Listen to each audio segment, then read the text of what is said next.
Здравейте, приятели! Днес ще се занимаем с урок номер 16. Вярвай в Бог и се позовавай само на Него, се казва урок. Вярвай в Бог и се позовавай само на Него, защото Той може това, което за нас като човеци е невъзможно. Покорявай се на Бог, искай това, което е угодно на Бог и не това, което света ти предлага. Искай Божието най-добро.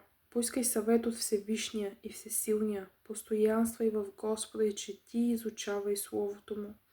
Когато нямаш сили да продължиш и се чувстваш, сякаш всичко се е сринало в живота ти, уповавай на Бога. Бог ще те изведе от проблемите и нещата, които ти са се случили. Знай, че последната дума я има Бог, а не човек. Вярвай и изповядвай доброто, здраве, изцеление, освобождение, радост и просперитет. Може да прочетем Първо царе 3 глава, 18 стих и Псалом 90 за насърчение към тази тема. Бъдете благословени в името на Исус Христос, нашия Бог. Амин. Алелуя! Слава на Господа!